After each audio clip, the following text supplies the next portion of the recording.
Welcome to another episode of Alaskan Babble Podcast, where they babble and we gaggle. Today we are joined by Senator Tom Begich. Tom Begich.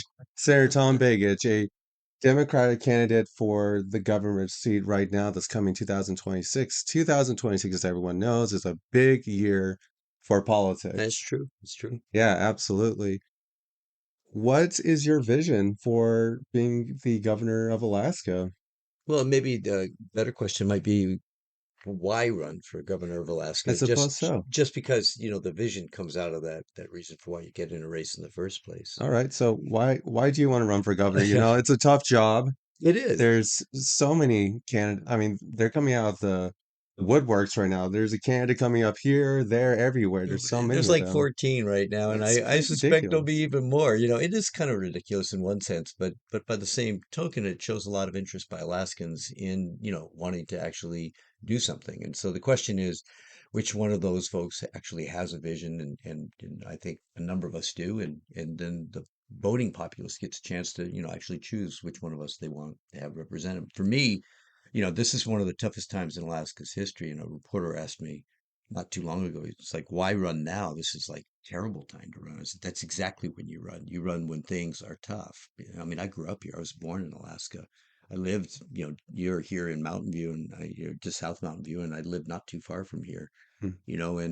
and for me, what I've seen is my state become a state that really is stagnated. Oh, I absolutely You know, agree.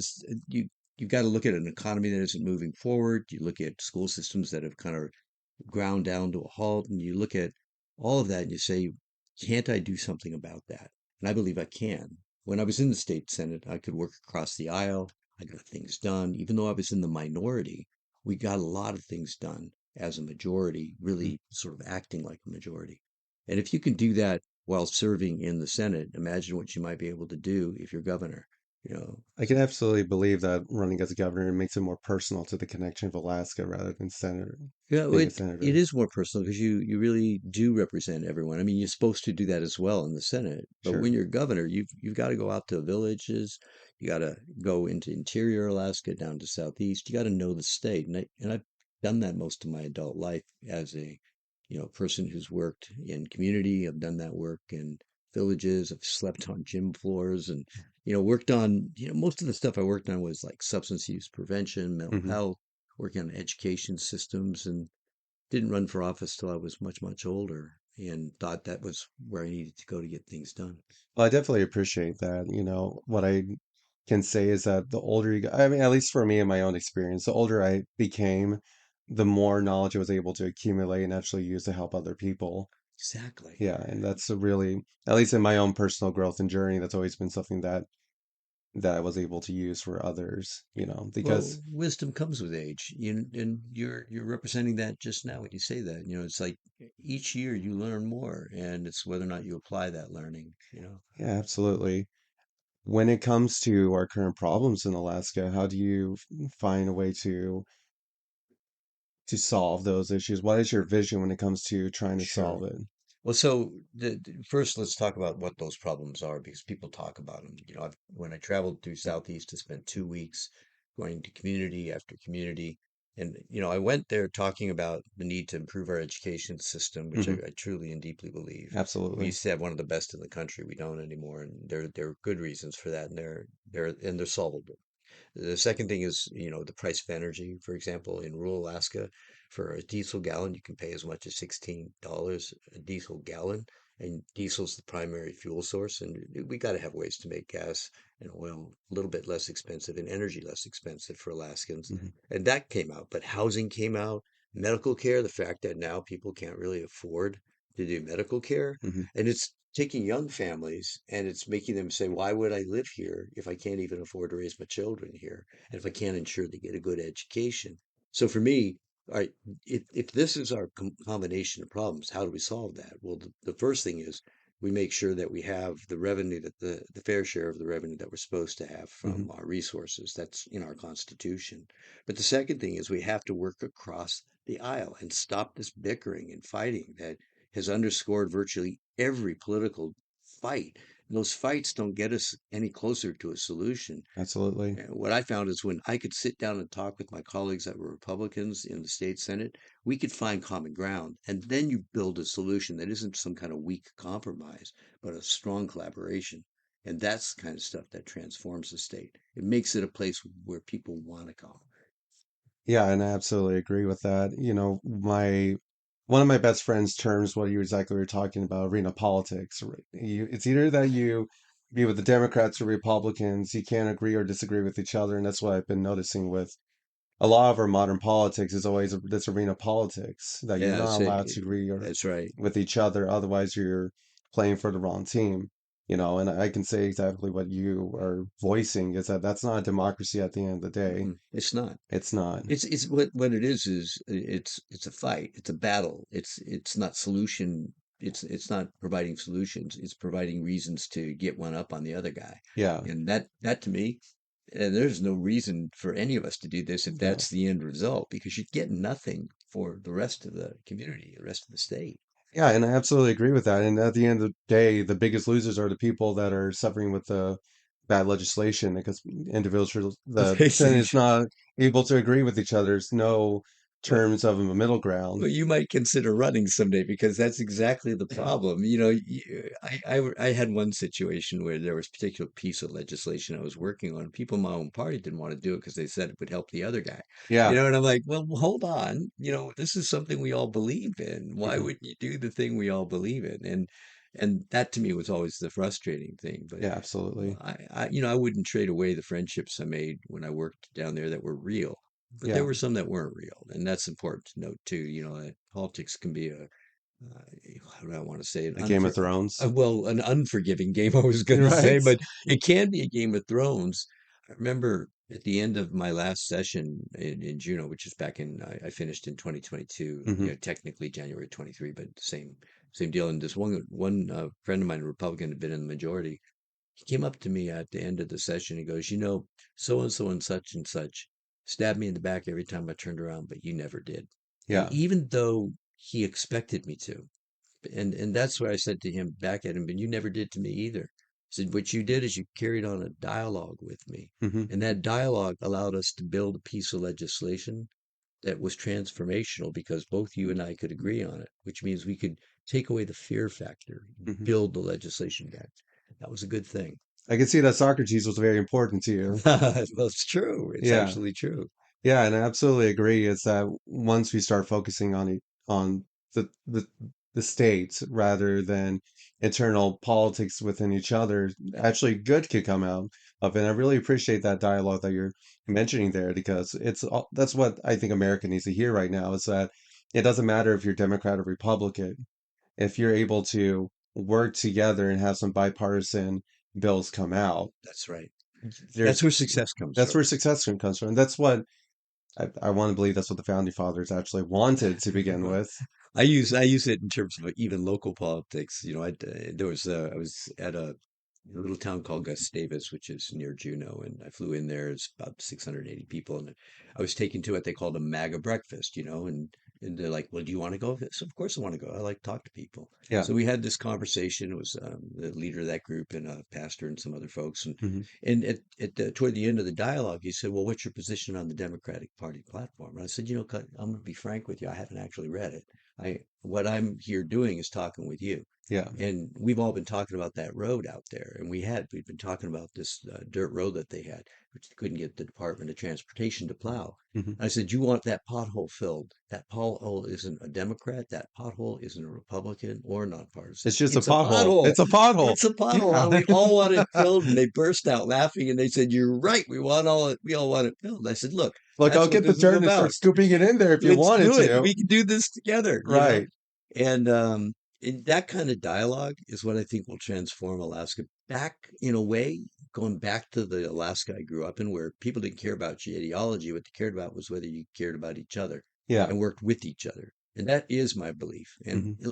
I've never found a problem you couldn't solve if people actually wanted to solve it. But you got to be willing to listen to them, Yeah. you know. And I So, hear you yeah, there. that's important to me. You know, going on that conversation of pothole, one of the biggest one of the biggest politics I can see in Alaska is a lot about our natural Oh, resources. sure, Yeah. absolutely. There's the federal government that wants to take, Their make, piece. Yeah, yeah, they want their piece to share. There's also talks of selling our federal lands to private institutions yeah, and making the mineral road. So there's going to be, roads that can get more minerals or bring yeah. it back. Now, if you were governor, how would you navigate these policies? Well, the primary thing I've told people in every community I've been to, and I've been to some where there's some mining development, and some where there's people that are looking for developing resources like timber. I've said the same thing in every one of those communities. If the community supports the development and the community's at the table, then let's work. And the state's role is to work with the community to help facilitate that to happen. Yeah. If the community opposes that development and the community isn't at the table, then I'm saying the Alaskans aren't coming first, and that's not a good thing for the state to get engaged in a way that harms an Alaskan. Okay. So for me, it's primary. The primary deal here is Alaskans come first. Yeah. Here's what we've done here for the last 35, 40 years. We've taken our resources and we haven't prioritized Alaskans when we've used them. Oh, We've actually absolutely. given them away. Hmm. And we've given away to the tune of literally billions of dollars that could have been used to keep our school system as the best in the country. It could have lowered the cost of energy up here for you and for me. Hmm. I did stuff on my own. I took a credit card, I bought some solar panels and put them on my house. Hmm. My electric bill in June was $2.69. That same electric bill in a town like Venati or a town like Queenslick or Akiachuk for a house, which didn't have that option, it didn't have that opportunity, was 100 times higher. Wow. You got to think about that and say, why is it that we're not taking care of Alaskans first? Yeah, and I absolutely agree with that. And what I've noticed, at least in my opinion, with the current governor administration, is Mhm. that it's more pro federal government than it is pro state of Alaska. I think that's pretty profound and that's actually pretty accurate. You're an observer. You're a person who's sitting here, you have a podcast and you're watching what's happening around you. And what you observe is what a lot of people miss because they're in the forest. They don't see that sort of that bigger picture. Yeah. That bigger picture you're seeing is pretty accurate. That bill, they call it the Big Beautiful Bill that passed earlier this year. Yes, I've known of this big, beautiful bill. Well, this Big Beautiful Bill withdrew from Alaska hundreds and hundreds of millions of dollars. We've actually documented about so far just close to 300 million that was taken out of Alaska that was coming to Alaska. Wow. That was for training of people in Voc Tech. That was for Yes, yes, I know exactly. So I work in a school district as an oh, academic coach, okay. right? So Yes. So one of the things that really shocked me was when the trade school went out of business. I'm trying to remember what the name of the school is up in Palmer. Oh yeah, yeah. It's not FTech, it's the other one, but I know which one you mean. Yeah, Yeah, and I yeah. was really shocked to hear when that school Yeah. went completely out of business, especially when it dislocated all the students that are about to graduate too. It's what an incredible blow. Right. But shouldn't we be encouraging not just kids to go to college, but kids to have a vocation, I kids to would be able to live arguably. in their own community? Yeah. This is what a good education system does. Yeah. But there was more that they took away. There was a number of those programs that were eliminated, including grants to help you lower your energy costs Hmm. in your home. Oh, I mean, geez. and so, but what did we get? All these people are trumpeting, oh, but look what we got. We got, this oil and gas development. I said, but look where that oil and gas development is going. I haven't seen anything so far. Well, and all of it goes out of state because we won't even see tax revenue from those oil and gas developments till the mid 30s. Oh. Now, how old will you be 15 years from now or 14 years from Oh, I now? will be close to my 50s. Yeah, right. So your kids will be, if you have them, I don't know if you do, but they'll be out of school by then. And you're literally giving away our store. You're Yeah. turning Alaska into a garage sale. And believe you me, I don't mind a garage sale. I get good bargains. But the problem is we're not a garage sale. We're a state and we have to take care of our own. Yeah, and the question is, what kind of garage sale do you want to be? Do you want to be a Goodwill or a garage sale? Well, fair. That I agree with that. So look, taking that back to sort of where we are now. Yeah, I think this administration is focused a little bit too much on what we can give away to the federal government, number one. And number two, not paying enough attention to Alaskans themselves and making sure that we're taken care of here first, that we're the priority. So that's why I've tried to focus on education. I've tried to focus on energy. And to do these things, you got to have a plan around how you're going to balance our fiscal books. And there are ways to do Absolutely. that. Yeah, and I that's one of the biggest problems is that from what I've noticed is the government, at least in Alaska, is getting pretty bloated. I mean, we're already taking a lot from the PFD to fund the government, Yeah. which, there's a lot of people that say that was not the intention of the PFD, and Well, now we're getting a lower and lower amount of PFD every year. your PFD might go away though too. You have to be careful because it's only in statute, right? Yeah, So it's only in statute. And what's happened is we've got a statute that was written in 1982. Even my friend Shelley Hughes has talked about the need to revisit that statute, yeah, and one of the things you have to do there is you have to look at the statute and say, all right, what can we afford, but we have to have a PFD. Got to yeah. have one. And people go, well, why do you have to have one? I said, you have to have one because the permanent fund itself is our single largest source of income now for the state of Alaska. And that Hmm. funds our schools, it funds our healthcare, it funds all that, road construction even. Hmm. So we now receive more money from the permanent fund, and it's capital, it's cash. So it's a renewable resource. It doesn't require, you to dig in here or build over there. It's capital. Hmm. And so if we preserve the permanent fund and we tie a dividend to it, so you and I have a connection to that permanent fund, so we make sure we have a dividend that we can support and sustain, then what you have is a system where the citizens, you and I, are connected to that permanent fund and we want to preserve it. Yeah. And we want to grow it because if we grow it, we grow the check. So essentially, it's a stock. It is. You're the stockholder. So Yeah. there's 737,000 stockholders in the state of Alaska. We should have a right to a return on that. The oil industry has a right of return. Their primary goal isn't to make you rich or me rich, it's to make their stockholders rich. Absolutely. And so I give them all the power. That's the system that we have. And so I got stockholders too. If I become governor, you're my stockholder, I'm my stockholder, and so is, the other people here in the room. Yeah. We're all the stockholders, and we deserve to know that our company's being run well, that it's producing the revenue that we can use to Hmm. help us, have a good quality of life. And if that also means we're getting a dividend, then that dividend should be a dividend that has meaning and ties us to that permanent fund. Yeah. So we have a loyalty to the company, if you will. So do you find it a little bit concerning that people are more concerned about the PFD than actually being a good citizen of Alaska, where their citizenship is actually connected to having a PFD rather than actually being a Samaritan for Alaska? Like, I, where's the uh, loyalty lies over there? Well, I think so. That's really funny that you put it that way because I've never heard it put that way. And I spent a lifetime of public service. When it was when my dad passed away when I was 11 years old. And my, Hmm. my mom raised six kids as a widow, and she did so in a way that kind of like, we're gonna tighten, the way we run the household here a little bit. We're going to figure out how we engage and work with each other a little bit better, even though we disagreed. Some of us kids, were kind of cantankerous. And then she said, but we're also going to all do public service. We're all going to do our time. So we went out and did cancer drive and, Hmm. carrying little cans and knocking on doors and collecting cash, doing the stuff like that you do. Hmm. And that public service, that good Samaritan piece ought to be what primarily moves Alaskans. And so so you're creating a dichotomy between should I prioritize getting a dividend or should I prioritize taking care of my neighbor? And my attitude is you should always prioritize taking care of your neighbor. Hmm. But it doesn't mean you have to give up the dividend.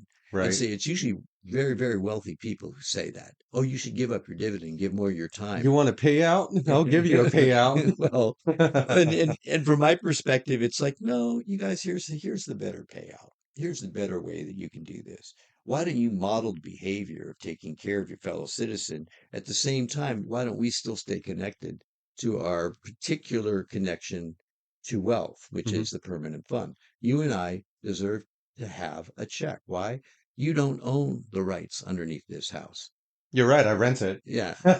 Well, even if you owned it, the owner of this place doesn't own the rights. It's not what they call fee simple. That means if there was oil discovered under this house, they could, s- you know, they could develop that oil with sideways drilling or however they want to do it without ever Interesting. having to pay the owner anything. Really? Yeah, it's owned by the state. Right. So your trade-off for that, and it's not the case with all land, but it's most land. Hmm. And the trade-off for that is you have a dividend that comes from the wealth that we collectively produce from the land that we have allowed the state to control. Right. So that's why you should be getting a dividend because you actually own part of it.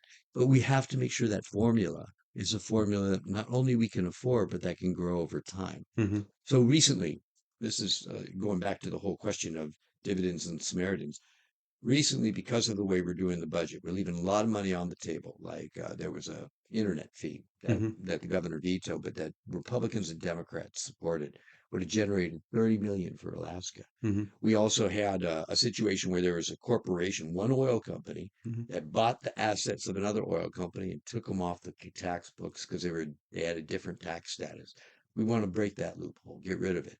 That puts those assets that you and I benefit from. That's the assets that build our road and do everything, build our roads and do all that. I want to put those back on the books. If you just did a couple things like that, you'd have the ability, the flexibility to improve the education system and even put a little bit of money in the permanent fund. That would enhance and strengthen our ability to take care of the state. We didn't do that. And I'm not sure why we didn't do that because we should have been able to do that. Yeah, So, I absolutely hear you on that. Yeah, that was really good. That was very insightful. I really appreciate that answer. I love those nuanced answers. well, That's for sure. I love that you tied the Samaritan thing in. That to me, that is the thing missing here. I told my campaign manager Alyssa this story, but my car broke down 2 years ago, Okay. just north of Northway. I had a flat tire. It's Hmm. 20 below zero in December, and broad daylight. Hmm. And I'm sitting there trying to change my tire. Now, have you ever tried to change a tire in 20 below zero? Yes, actually, I have. I Good, then have. you know what I'm Yes, talking I about. actually do. So, Yeah, back in 2020, it was the worst year. It was the first year my wife and I were married, yeah, right? And her tire broke down in the middle of a winter storm below. No, it wasn't a winter storm, but it was like below 20. yeah, And I had to change that sucker, and it was freezing, freezing cold. freezing cold. How many people stopped for you? None, That's except for the right. police officer. That's right. So, except the police officer. Now, nobody stopped for me either. Hmm. And it was broad daylight, 20 cars went by. And I got colder and colder and colder. Yeah. And here's the thing. When that same thing happened to me when I was 22 on that same road in that same area, Hmm. everyone stopped.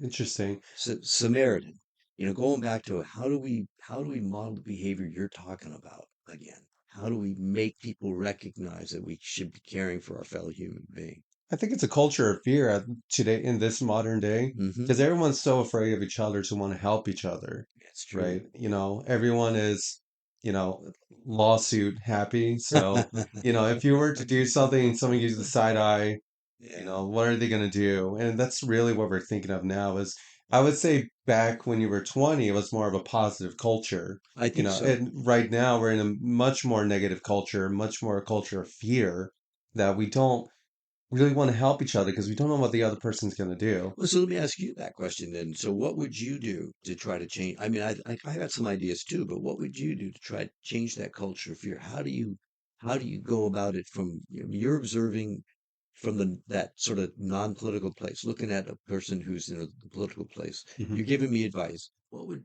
be your advice to me to help change that culture of fear?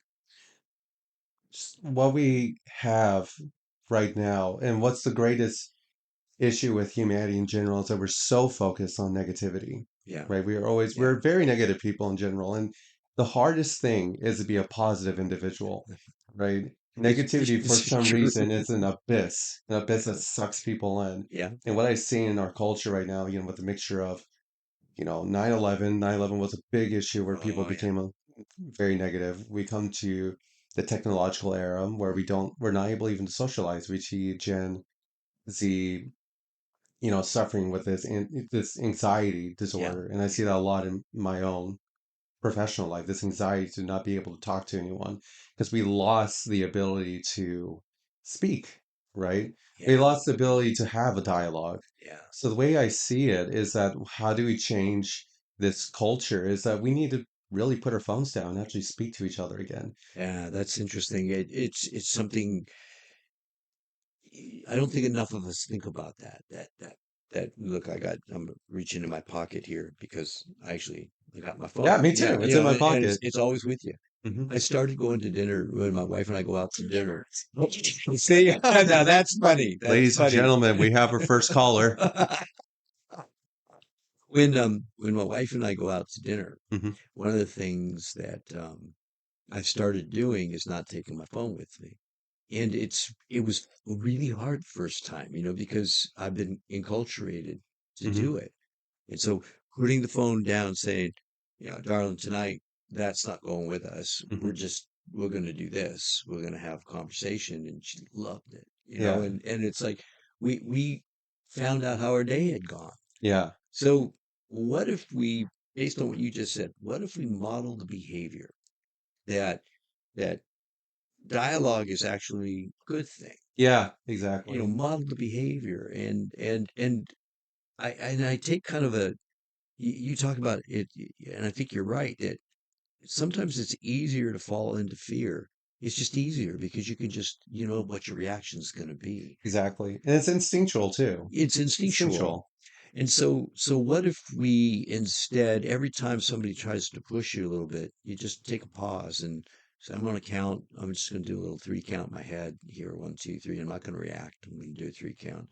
And then I'm going to say, you know what? What about this? And throw out something a little bit more positive. Yeah. I had some friends up in the valley called me and they said, I don't understand. I was a Democrat. I was up there, and Hmm. there are not a lot of Democrats in the valley. You might not realize that, No but way. there's not. No. There might be two, or There maybe might be three. two. Yeah, There could be three. I don't yeah. know. I don't know. That's like Shelley's territory over there. That's So right. That's right. So this one friend said, I don't understand why my friends, when I just say I want to support a better education system, they get upset with me, and then I get upset back, and this goes to that negativity. And I said, mhm. you got to catch their attention because they've been just like you. They've been listening to their own voice talk at them. It's an echo chamber. It's an echo Yeah, chamber, and, absolutely. and so you had to shake somebody up. So you shake them up by you got to call something out. It's like just look them in the eye and go, shut up for a minute. Just seriously, and just shock them for a second, Yeah. and then say the words that need to come next, which are, I love you. I'm not doing this because I don't like you. Hmm. I'm doing this because I want a better place for our kids. Yeah. And you just have to get people to stop for a moment. And I And think and that's what we're not having anymore is people stopping. You were talking about the echo chamber. yeah, I would say for myself, most of my friends in my own group are people that challenge me, right? which is good. Which is what it should be, because once you're in an echo chamber and everyone's agreeing with you, which is very easy on the internet. If you go to Reddit, you go to Facebook, especially when Absolutely. Facebook makes an algorithm specifically tailored for you, It's that AI has figured you out, it and has, it's going to make sure that you get all the stuff that reinforces, all the stuff that allows them to sell you a product. which is not good. It's really No. not good for our dialogue, because if you're not able to have civil agreements or civil disagreements, well, there is no democracy. What is the market of free thinking if you're just, you know, Well, now you're talking about Socrates too. well, So I have a book of Socrates in the back of my library over there. I'm sure of it. So, This is the Socratic method, the way that we speak with each other to challenge each other, to develop each other is as old as time. mhm, And it's so beautiful because it's how we became the humans we are. It's mhm, the reason we have democracy. It's the reason we have dialogue. It's the reason why the rich and the poor, the weak and the strong can actually have a dialogue. It comes out of that whole belief that it's not me doing everything I'm told. It's me challenging the things I'm told so that I can build a better us. exactly. That comes to my question of education for you. Sure, We sure. have a huge deficit of Yes, educational we do. here in Alaska in specific. There's less people graduating. The budget is really bad right now Mhm. for those who are in the education system with when it comes to materials, teachers, Exactly. uh, special personnel like Yeah. counselors, Counselors, school nurses. psychologists, nurses. You You know, know, many rural school districts don't have any of those. yeah, and we have what we're having right now is for the current administration challenging education. That's the way I see it, is that they're trying to cut the budget so That's much, right. is that we're going to a bare bones minimum, but yet there's no change is actually going for the worse because we're so focused on charter schools instead of the public school districts, That's right. you know. And as a person that's in education, right? I mean, I don't work for the, I work for a public school district. I work for a correspondence program, so it's a little bit different, but Still important it's though. very Very important. important. But at the end of the day, is that with if the schools were doing well, I don't think my program would exist. As well, the program I work in would exist, right? Right, because it's filling a gap. It's filling a gap. And the question is, how do we seal that gap so we wouldn't have, students not succeeding the way they should in schools? So there are actually a couple answers here, and the first is some of the work that I'm sure Shelley mentioned too. But I when I first got elected, one of the reasons I got elected was I wanted to ensure that there was universal, voluntary, high quality pre-K Hmm. in the base, what they call the base student allocation, which is the base fundamental money, for how we pay for education. And everyone told me it couldn't be done. And I worked with the commissioner of education at the time, a guy named Michael Johnson, and the governor at the time. The three of us crafted a piece of legislation. Yeah, I know Shelley also says that she did this legislation, but it was the three of us who wrote the bill. Hmm. And that bill was the Alaska Reads Act, and eventually it did pass. There's a guy who was chair of the education committee named Roger Holland. Hmm. He's a Republican senator from South Anchorage. He served one term. He did a darn good job of helping shepherd that through. I ended up testifying for that bill over 60 times in both the House and the Senate. The only senator who went down to the Senate to fight for that bill, even though my name wasn't on it. Yeah. The name that was on it was the Education Committee because that's what Roger Holland wanted. I Mhm. said, doesn't matter. It's good policy. It's got to pass. That bill passed eventually by one vote. Its reading components were based on the best science we had.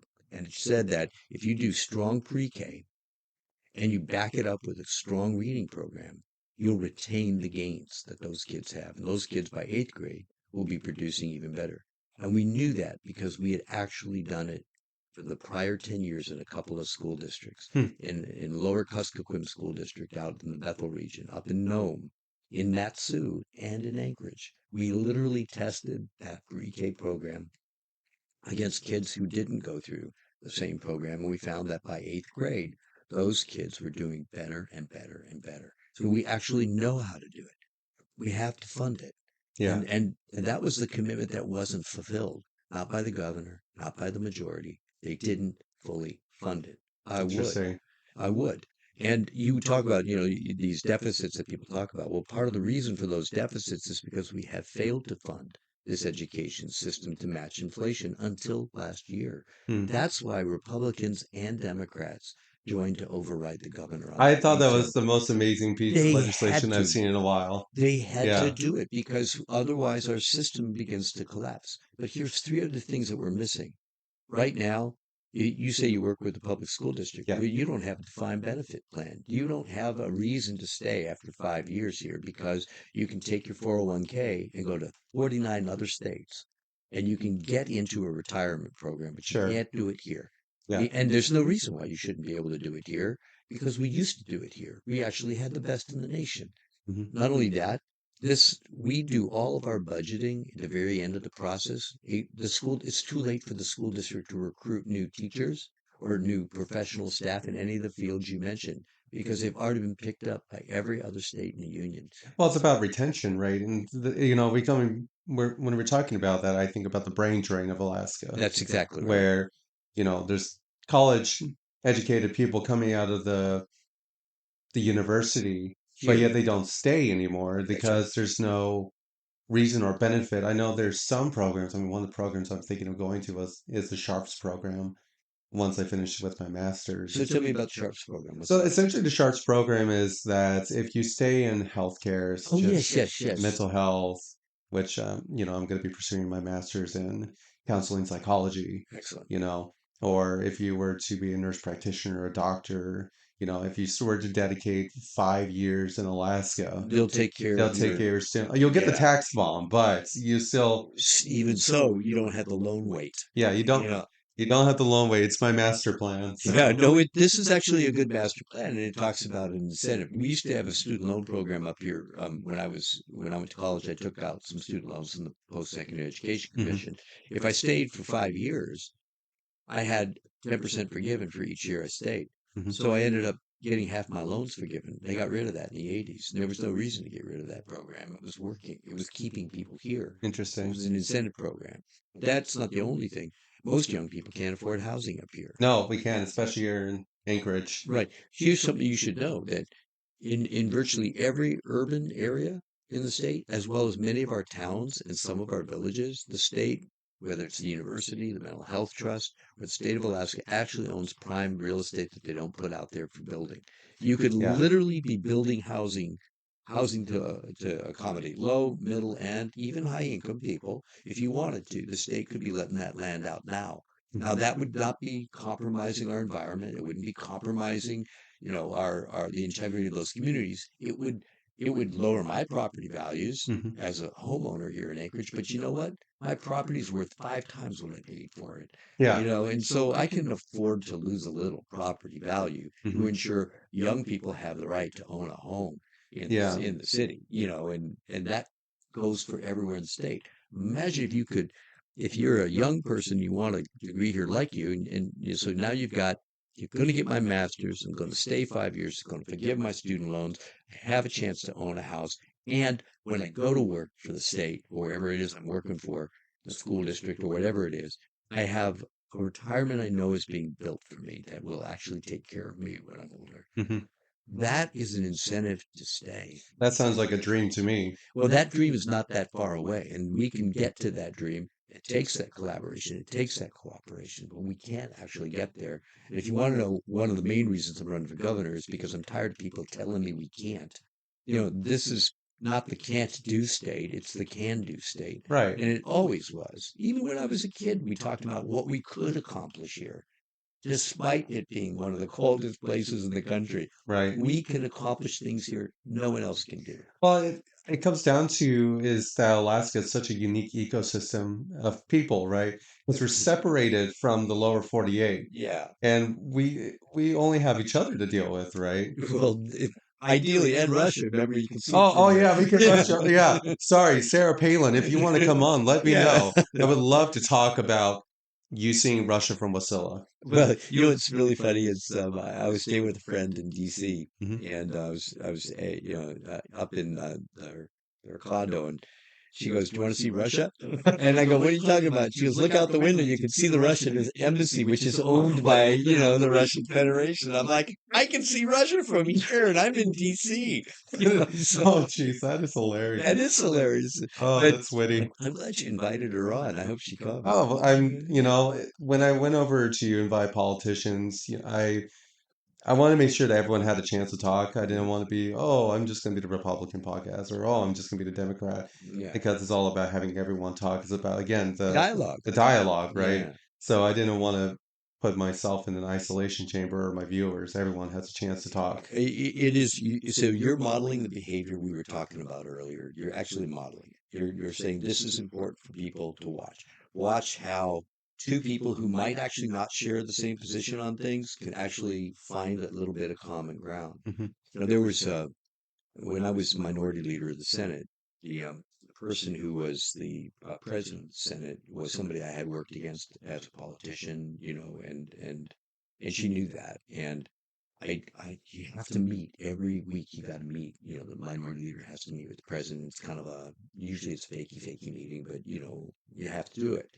And I didn't want to do it because I knew she was kind of mad at me, and my chief of staff at the time was this woman, Sydney, and she goes, "Put your big boy pants on, get up there and do your job." So I Hmm. did. I went up, and I said to Senator Giesel, So you did wear your big boy I pants. did. I put them on. Oh, good. Yeah, no, Did it you was. tighten up with the belt too?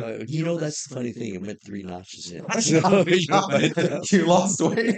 I lost weight. I was so nervous. But I get up there and I said to her, I said, "President, Madam President," because she was president of the Senate, it's the honorific. I said, I promise you, you're the only one who can govern right now. Because at the time there wasn't a Speaker of the House. They hadn't decided that yet, and this governor, had proposed a budget that was devastating. I said, "I lost you on your governing. I will ensure that we work with you to make sure this happens. We'll focus on the governor, and we won't focus on but I want you to do the same, not focus on my group because we have no power." Hmm. And she goes, "I don't trust you." And I said, "Okay, can I prove it to you?" And she goes, well, I don't trust you. 3 weeks go by, and by the time we get to the fourth week, through a series of circumstances, we built that trust relationship. Hmm. And that trust relationship underscored everything we accomplished over the next 2 years. And we accomplished it together. Oh, that's awesome. It was awesome. She's one of my best friends now. And that is a person where you would think that could never happen, Yeah. but it can. Oh, That's absolutely. the thing that matters. Yeah, it reminds me of one of my really good friendships with one of my friends, and he actually said nothing but good things about you Oh, when I good. told him that you were coming on, you Yeah, know, and in a lot of ways we think of very opposites of each other, but we're able to agree with a lot of things too, where you think that, well, the opposites will just butt heads with each other, we can never be friends. But I always see that as just an opportunity to learn more about each other and our own ways of exactly. being, of why Well, do we agree or disagree. think about the gift of being a human being, being alive. One of my last speeches in the Senate, I literally looked at all my colleagues and I said, can we stop talking about what we can't do here? The only reason we're here in this forum is because humans came together to try to make life better for other humans, and that's where democracy comes from. Hmm. We decided that we had leisure time, and we wanted to use that leisure time to explore everything from enhancing our brains and doing more creative work, creating art, creating music. These things all emerged from the ability of humans to realize if we work together, we create more of this opportunity to fully understand what it is to be human. Absolutely. And what a gift, regardless of your beliefs. It's a gift, it's a miracle. Yeah, and I absolutely agree with that. One of my favorite lines from the movie Gladiator is democracy, if you so much as whisper it, it can vanish away. But it doesn't have to exactly be that way either. If we're able to collaborate with each other and actually release Exactly. bipartisan bills instead of, and one of the things that I believe most politicians have forgotten is that politicians are the face of the people, and they're supposed to represent that face. And if they're not representing that face, then they're not doing the duty that they were sworn to do, which I've seen a lot in Yeah. everywhere in today's modern policies and politics and politicians, is that they're more interested in themselves instead of the people they're supposed to represent. It's true. And sometimes it's themselves and a few people that Hmm. have chosen to put them there. Yeah. And that's also something to be wary of in this world because, Alaska is one of the few states where there's no limit on how much you can give in a campaign. Hmm. And what that means is in the last two government campaigns ago, one candidate received $3 million from one person, Hmm. and that is really an unacceptable way of being. So not only does a politician not feel responsible to the people that elected them, not only do they maybe have a pretty strong ego, and you have to have some kind of a ability to withstand the nastiness that comes out of a campaign, Yeah. but more so they're even under the influence of certain people. So you got to be very, very wary of that. And I think a politician has another obligation, though, and that is hearing the people talk about, I can't get medical care, or I can't afford it, so I'm going to go without, Hmm. or which, we all pay for in the end anyway, or I can't get my kids educated, so I have no recourse. If I'm hearing those things, I don't have an obligation just to listen to the people. I have an obligation to provide solutions to them. That's why they elected me, Yeah. and they have an obligation to hold me accountable to those solutions. Well, yeah, and I don't feel like the people are not living up to even their own expectation because in a lot of ways, technology has been a gift and a curse, right? Yeah, I agree with that. And the curse part of it is that most people are not as critical thinkers as they used to be, That's right. and I think a lot of it comes down to is social media. Social media. There's a book I've been listening to while I was at the gym called Notes of Being a Man. Um, And a lot of what this author talks about is fast dopamine and slow yep, dopamine, you know, and as you probably know, as our literacy rate is going down the toilet. that's exactly right. And we're what most people are terming or coining it as the post-literacy era, right? Because 40% of the United States can read, I think it's at least at a fourth grade level Yeah, now. yeah, And the problem with that, going back to Socrates, right? If we're not able to read, if we're not able to have those critical thinking skills, how can we even defend, how can the people even defend themselves in ideals if they can't even contemplate what ideas they have? That's exactly right. Yeah. The strength of our system has been that we made there was a guy named John Dewey back in the really championed education back in the early part of the last century, Hmm. and he laid out this idea which was built on all the way back to Socrates and before even, but this concept that an educated populace will help you solve the problems of tomorrow. Exactly. And his goal was to provide the groundwork for all of us in all of these different areas and fields so that when we become adults, we're facing a whole new set of problems than the ones who came before us did. Hmm. And we have to have the tools to be able to do that. Now we're willing to just let AI do it. And And that's the scary it's part. well, because AI is based on bad data too, Yeah. good and bad. It doesn't differentiate. No. A falsehood is a falsehood is a falsehood. Hmm. I asked a question of AI about, I want to say now 6 months ago, Hmm. and I knew what the answer was, and the answer it gave me was not correct. Really And yeah, it was about who appointed a certain judge in the state. And I knew interesting. how that judge had gotten appointed, and it gave the wrong name. And it Interesting. was like, well, where did you get that? So I hit the little footnote, a little footnote comes Yeah. up, and the footnote was an incorrect reference. Interesting. So you're going like, okay, so can I trust this? No, I mean, I love research, right? And sorry, I'm just checking the time here. Yeah, So I did a research specifically about homeless youth in Alaska, excellent. in Yeah. Anchorage in specific, right?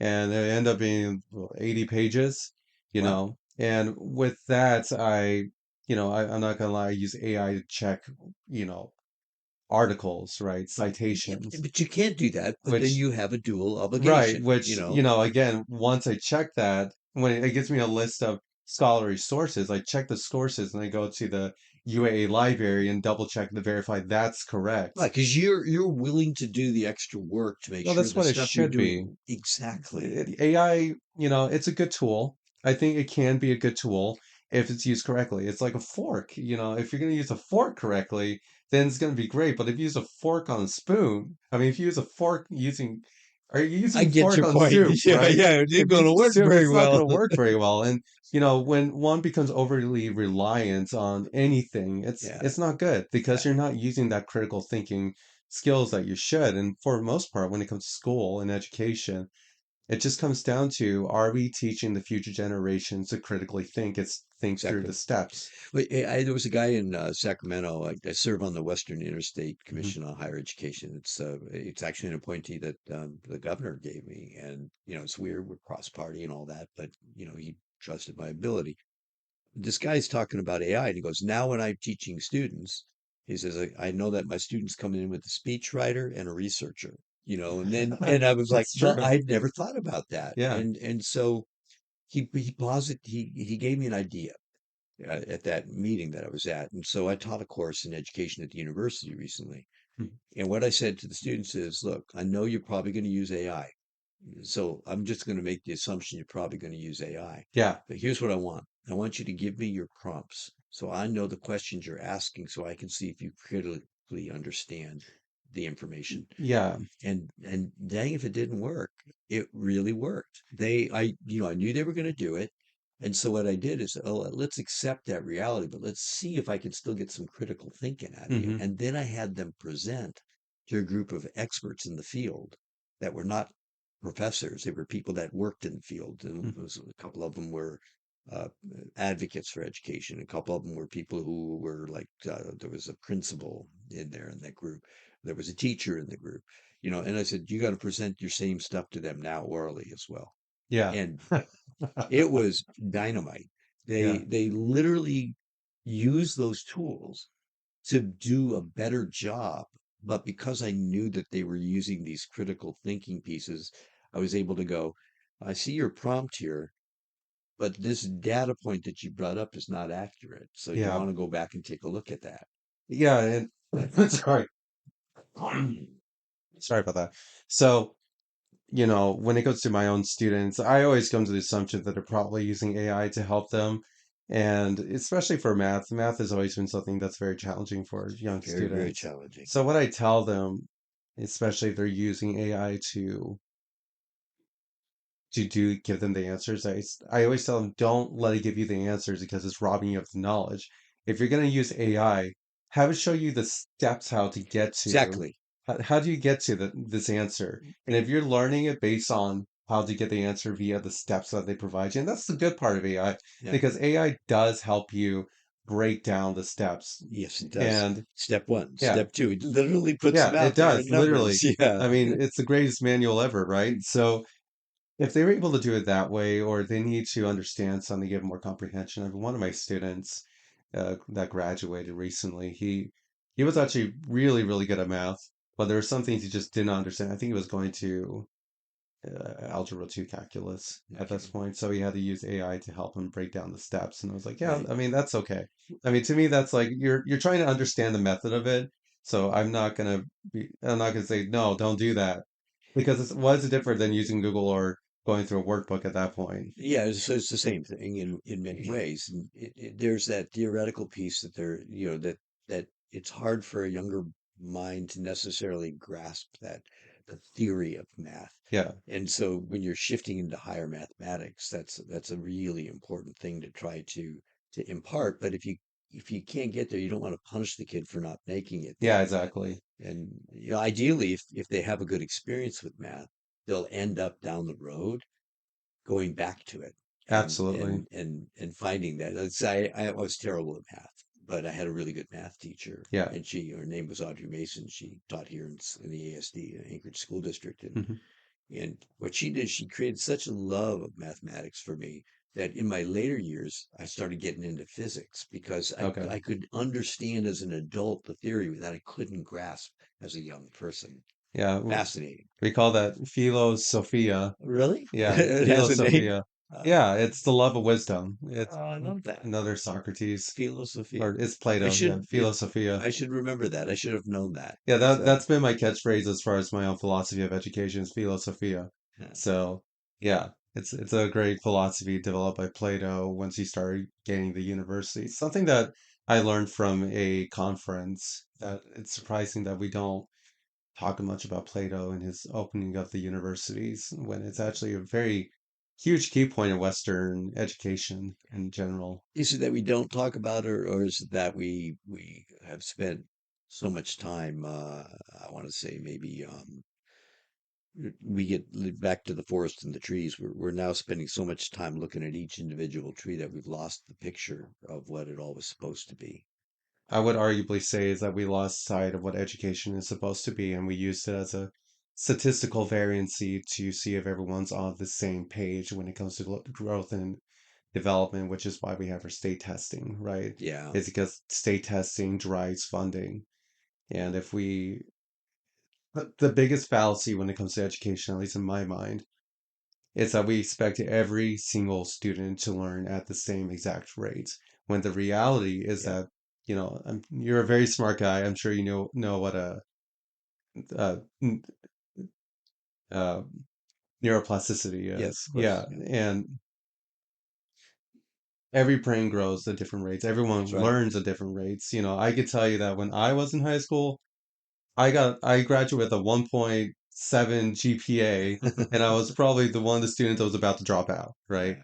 And it comes down to is that my brain wasn't ready to develop. It wasn't at that point where it was catching up with everyone else. That's you're nailing one of the both positives and negatives about public education. So the negative here is that we've been forced into a measuring matrix. If when we were doing the PSAT, the Hmm. exams that day in school, that was the day that my first girlfriend and I were broken up. And Oh, I what a travesty. yeah, I know. So I was not capable of doing that test that day. So you not only did you break up with your girlfriend, but you had to take a test too? Yeah. Wait, did So you break up with her or did she break up with she you? broke up with me. Oh, that is rough. It's even worse, That's right? even So rough. even worse. So there I am, and I got to do my PSAT, and I can't. I just literally am unable to function now. So we've made this assumption that every kid who comes into school on that day, that they take the standardized test in eighth grade or fourth grade, or the various tests we take, like the PSAT, to prep us for the SAT. So I never took SATs Yeah. because I didn't think I would be able to do it. Hmm. because what if that was a bad day? Hmm. And then you're tagged for life with that. Or your GPA, you're tagged for life with that. So from my perspective, it was always about show me that you're gathering the knowledge. Show me that you can grasp the knowledge. I'm Hmm. not a dumb guy. And, but if you looked at that PSAT score that day, you would have thought I couldn't have been educated for Adam. It was just one of those things. And so it made me very empathetic at a very young age Yeah. for people who struggled with school Hmm. because I don't think it's fair to take a kid and condemn them for life for something that I run a scholarship fund, and that scholarship fund has for the last 20 years given out about $700,000 to kids, Wow. Alaskan kids wanting to be teachers or wanting to go into public service of some form. Yeah. And the one thing we do, we ask for an essay from those kids. And the one thing we say to the people, the board members who review those is don't look for the mistakes they make in syntax. Look for the concepts they're putting down on paper, because Absolutely. that's the measure of whether or not these children will change lives. I really love that. Our youth is our future, and without the Exactly. future, there is no Alaska. They're going to take care of you, and they're going to take care of me a lot sooner than they take care of you. Absolutely. And what I've noticed is that, every generation likes to bash the previous generation to the Yeah, previous generation to the previous generation instead of rising each other up. I think, going back to our conversation about yeah, negativity, right, yeah, is that we're not able to rise each other up. The beautiful thing about the program I work at is that supposedly, these students I get are the students that could not make it or couldn't cut yeah, public school. But and this is again, once you actually get to know them, and this is my philosophia, right? yeah. It's that when you get to know them and know them as a person instead of their academics, Exactly. they shine and they They shine shine. wonderfully. And given that opportunity, you don't know what genius you have right there. Yeah. You literally do not know. And so for me, the whole motivation for why I care about education, why I care about this is it is my obligation. This is what my mom taught me back when I was 11, 12, and 13 years old. It's Hmm. my obligation to bring up the next generation. It is my duty to do and create an environment that allows these kids to become the leaders of tomorrow. Hmm. Because if I don't, I have failed. And honestly, my mom would be pissed at me if I failed. So I can't let that happen. Yeah, I think my mom wouldn't be too happy with me either. I would know she would have me on speed dial, so Yeah, boom. yeah, boom. What the hell are you thinking? What's going on here? Yeah, But she's my greatest supporter and my greatest critic. yeah, So, there's no doubt, like I said, I have five siblings, so six of us in the family. And if it wasn't for my mom, none of us would have become the successes we have. And we've yeah, all that's been beautiful. successful in our own way. Teachers in the family, a couple of taught in ASD. One is retired from ASD now, but one taught in ASD, still teaches in ASD. Brothers that have really carved their own paths. Hmm. Not always ones I agree with either, but paths that I cannot begrudge because they are doing their own thing Hmm. because that's what we were taught. And think about that. If I do my job right as governor of the state of Alaska, there's a whole generation coming up after me that's going to be able to do the right job. If you do your job right, you're taking all of these young people that everyone tossed aside and said you can't succeed, and even if one succeeds, which I think you'll see more than that, but even if one succeeds, it's transformational, man. Yeah, It actually makes a difference. I absolutely agree. And that's actually a really good segue to my next talking point. There's the Begich family is such a huge family in Alaska, Big right? family, yeah. And governor, representative. What would you do that your other families, your nephew and your brother, what would you do differently than them? Would you do similar policies? Would you be different? Oh no, very different. Every person who runs for office, regardless of whether they have family members or not, carves a different path, Hmm. and my paths are different. My brother Mark and I share a lot of the same philosophy, but we don't share everything the same. We've disagreed on issues. He was when he was in the U.S. Senate, he was an advocate of certain, U.S. military policy that I did not support, Yeah. that I felt was interventionist and was not where we needed to be. And we had a dialogue about that. My nephew and I absolutely disagreed on the both the big beautiful bill and drawing back funding for, frankly, public radio, Hmm. because in rural Alaska, it is the main source of It's information. terrifying that public radio is being defunded. Well, these two issues are differentiation between us. But by the same token, my nephew has provided me books on sort of his philosophy of not government, but of economics, and I've got those books and read those books. And my brother Mark has done the same. And, he and I have debated, for example, the gas line. And I've said, look, I'm not going to support a gas line that doesn't actually serve Alaskans. Hmm. And he's like, well, you've got to do it because this is boom, boom, boom. And I said, let's work this out. Let's figure out where we can get to with that. Hmm. So I'm a different guy than they are. I approach politics differently than they do.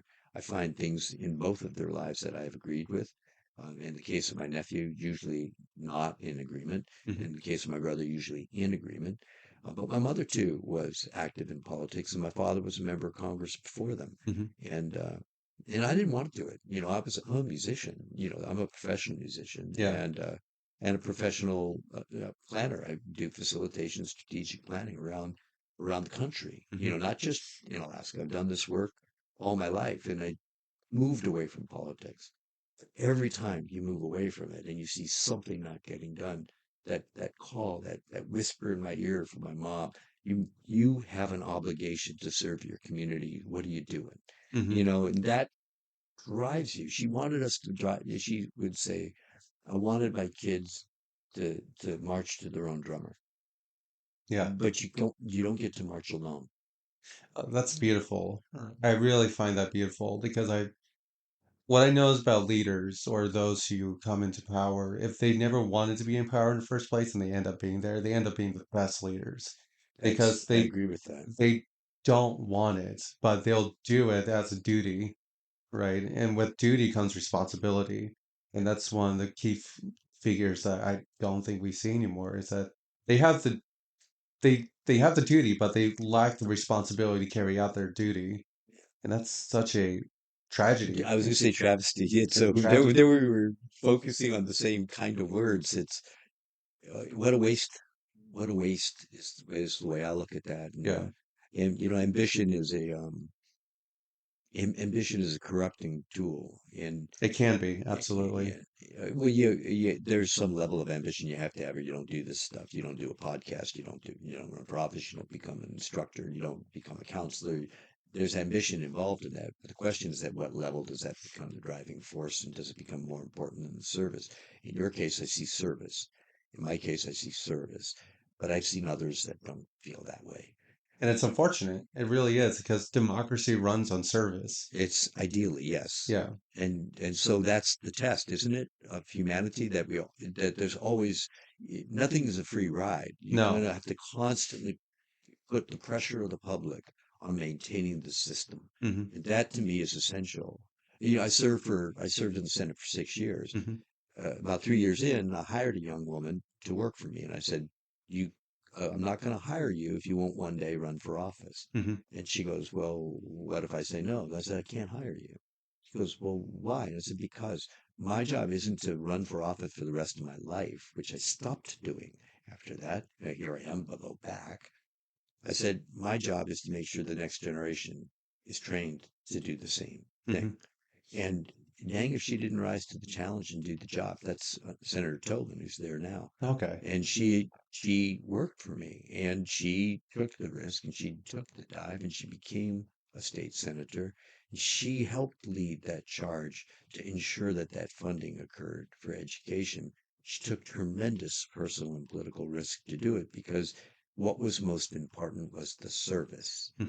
not the actual "I got this done." It was the service, stepping That's back beautiful. from it. That's Yeah, really beautiful. And when I mean, you mentioned too with the Reads Act when you yes. didn't even want to put your name because it was more important to have the bill come out. That's service and sacrifice. Well, that senator I mentioned to you earlier, when he came to my office, and he said, "Well, we can do this, this, and this to move the bill," because I was stopping the bill because they had ripped it to pieces and they had torn it up. The members of the committee had. And Roger, is talking to me, and he goes, "But we're going to do this, this, and this to the bill too." And I said, "Okay." And he goes, "I thought you were going to say no." And I said, I'm not going to say no. I need the bill to pass. Mhm. And he goes, why? And I said, Roger, it's the right thing to do. And I know you know that. And he goes, it is. And those are those moments, when the person's veil, the veil comes down and you realize that's another human being across from me, not a two-dimensional Democrat or a two-dimensional Republican. That is another human being who cares about the same things I do. Mhm. Why are we in different parties? Why aren't we working together? Well, we're in parties because of various reasons. It might be social, it might be emotional, who knows? But what we agreed on was the policy. And we never moved a step forward where the governor, myself, the commissioner, and Roger didn't agree. Yeah. We always moved forward on that bill. Mhm. And he said, well, what's going to happen in the next committee? I said, I'm going to change the thing you changed. And he goes, you are? And I go, yeah, but I'm not going to do it without you. I'm going to do it with you. Beautiful. Yeah, he was a good guy. He was a decent guy. Yeah. If you were to become the new governor, there's a lot of pressures from the federal government to make Wow. changes, Yeah, and as you said, you would put Alaska first and the communities first. has to be. Yeah. And how does that look like for you? When I would arguably say you have very a pure political philosophy that I don't think I've ever seen I appreciate that. before, right? Where it becomes service instead of gains. And with our modern policies, it's all about gains and service. And how do you balance that out with a federal government that's more about gaining than and taking than that actually, that wants it yeah, just it wants. And wants. so two things. First, I say this to people all the time. I recognize my age. I also recognize that in 30 years I'm probably not on the planet anymore, and so I don't feel I'm not driven by gain because I'm not going to be here, Hmm. and I don't find some kind of satisfaction of a name on a wall or something like that. Doesn't matter You to mean me. you don't want your plaque on the White House? Yeah, don't. I don't. But I don't want to. I don't want to tear down the White House and build up a massive new You don't want structure you don't want your plaque that the architects won't we could even have support. Twitter. You could have your Twitter My posts. Twitter posts all up there, all in a big long file. No, but here's what I've been saying to people is that we've been dependent on the federal government for a very, very long time. Hmm. We're very close. There's no other state in the union that has as much acquired wealth as we do per capita. Hmm. So we have $80 billion plus in that on a given day in that permanent fund account. It's actually 87 billion today, but it varies. It can vary by a couple billion every day, Hmm. every day. So, but we have that wealth. And we have always said, let's get the maximum from the federal government that we can. And man, appreciate that. Whether you're a Republican or a Democrat in our congressional delegation, you always fought to get our fair share of that federal money and more than our fair share. Right. What I've made the argument is we got to be thinking about what does a sustainable future look like for Alaskans that doesn't always have a federal stream coming in because Hmm. we cannot guarantee that. And that's what this president has shown us. Yeah. He's shown us that you cannot count on that money unless you're willing to do the mandates I'm telling you to do. Now Right. that's from the party that used to say no mandates. We're told like there's this last week, 280 or $270 million is available this year coming for medical. Hmm. We actually, if you read the fine print, we have to do a number of federal mandates to do it. Mandates that the citizens of Alaska have opposed over and over and over again. In particular, things like the Nurses Compact, stuff like that. Hmm. We have literally opposed those things. And yet the federal government's saying if you don't do these things, you don't get the money. Which I find really ironic because the whole point of Trump's administration is to have a smaller federal government where the states rely more on each other. Rely on their That's own the fund. stated, but that's Yeah. not the action. It's not the action, that's the state, which I find really interesting because it sounds more of the federal government outreaching and having more control of states than having a shrinking. Because what I do agree is that, you know, at least in a theoretical basis, is that if we're more of a statehood versus a federalism, That's right. it's everything's better. Well, Madison said that, and the founding fathers said that. They said the area where real exploration and experimentation on how government can work best for people happens at the state level. That's why we actually have a provision in the Constitution of this country Hmm. that said those powers not enumerated in this Constitution belong to the states. Mhm. And to have an administration at the federal level that represents a party that used to say states' rights was their priority. And it's not It's actually. not. Yeah. They're literally taking away those very powers reserved to states. And I said there were six governors who stood up to the president over this whole putting troops in cities and that kind of thing. Hmm. Six did. Six. Two of those were Republicans. One Hmm. of them from the only state in the union where he still has net positive, but president's still popular. Hmm. And they did so because they said this is wrong. This is the states should control this process. Yeah. And for the same reason, the governor of Oklahoma, Kevin Stitt, doesn't want to put Oklahomans in Chicago. So he doesn't want Chicagoans in Oklahoma. And when you think about it that way, it makes a lot of sense. But putting that aside, I don't want to fight the president. What I want to do is have a working relationship. Every governor has to have a working relationship with the president of the United States, But the whoever that problem is. problem with President Trump is that it's very much, you'll do it my way. It's gonna be great.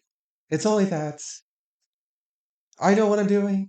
Do you? I don't think so. Yeah, And that's the whole deal with Trump's mentality, is that it's my way or the highway, and I don't see very much dialogue when it comes to. that was one of the beauties of when he kept trashing the new guy who became mayor of New York, kept trashing him, and so he invited him to the White House. Did you watch that? I did watch Yeah, that. yeah. So he ends up like praising the guy, and he I know. does so because Mom It's okay. figured him You can out. call me fascist. Yeah, but he Mom Dummy figured him out, which is that when a person's doing that, the best answer is to be civil, Yeah. because by being civil, it's I was saying this to my manager on the way over here that I would get these nasty comments on Facebook, and so I'd invite the person to lunch, and the thing is, that's the end of it.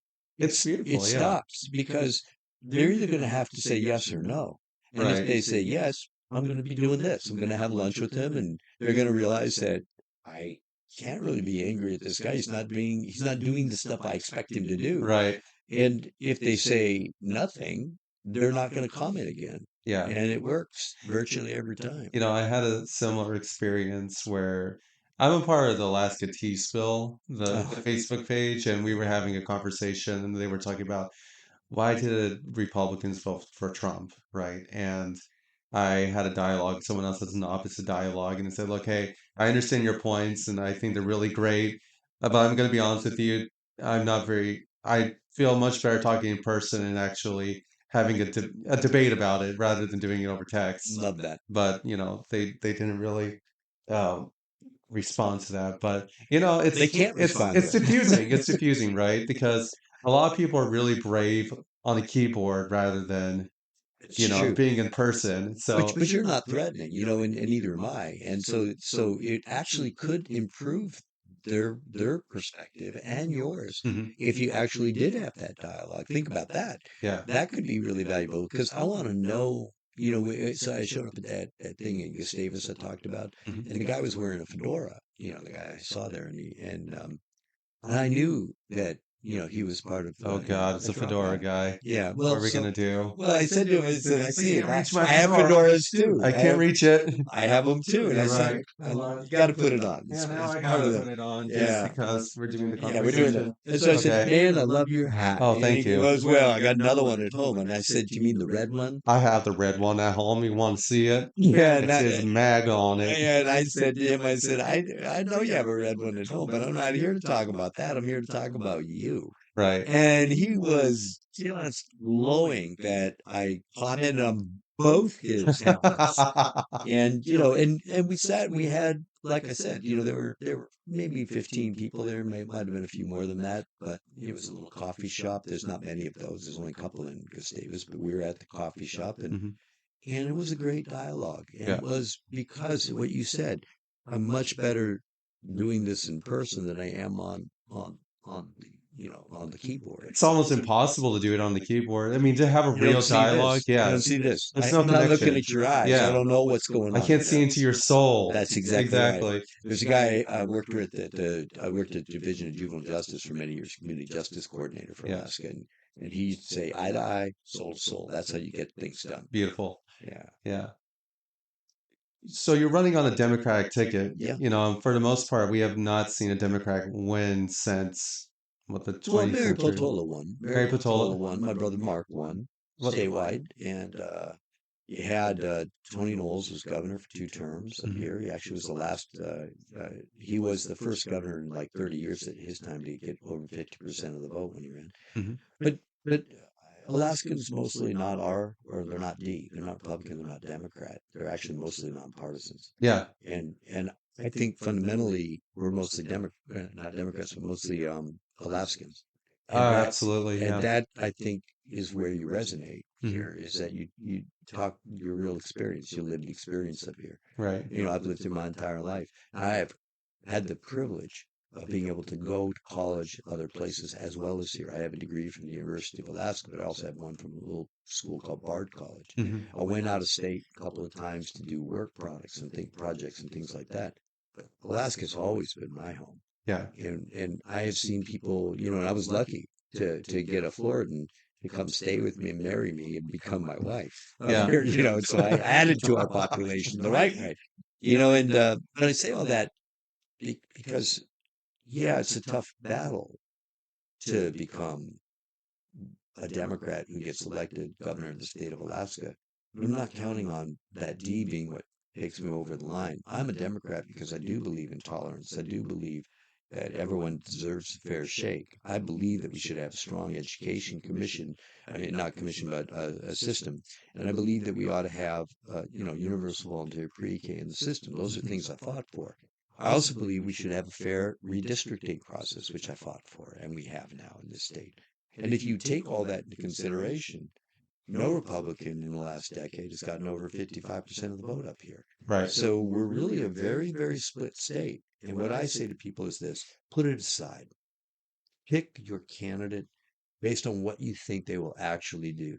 And take for a moment this thing. Imagine in Alaska where you have an education system that actually performs, where you have a government that actually sustains itself, where energy for the richest energy state in the union is actually not the most expensive in the union. Mhm. Imagine for a moment in Alaska where young people actually want to build a future here. I think I can get you there, but I can't do it alone. I must have others with me. So can a Democrat win up here? I think an Alaskan can win up here. Beautiful. Yeah. That is beautiful. Well, we seem to be running close to our limit here. So is It there went any by so I fast. know it's that's just what happens when you have a good dialogue. Do you have anything else you would like to say to the audience about Yeah, I think what I'd like to say is I want you to bring me back. You'll And be as back. we I'll go take you. as we go through this process, don't give up. So I'm looking in the camera and just say that to the folks that are out there. Don't give up on Alaska. Don't give up on the possibility that we can have a better future here. I believe it. I believe it with my heart and I believe it with my soul. And I think you do too. And I think knowing that we will be able to build a better Alaska together, working across the aisle, working with each other like neighbors and friends, we can transform this state. I believe it in my heart. I believe that too. That was well said. And, I really appreciate the dialogue we have today. It was really, really engaging. So hopefully the audience will be absolutely engaged. I hope they are too. Yeah. And I appreciate you taking your Well, time out of your busy schedule thank to come you. see No, me absolutely. in My our pleasure. humble abode of a very small studio. I love it. Smoke and mirrors, smoke and mirrors. Well, Alaska, thank you again for tuning into Alaska Babble podcast. Please do keep on babbling. Take care.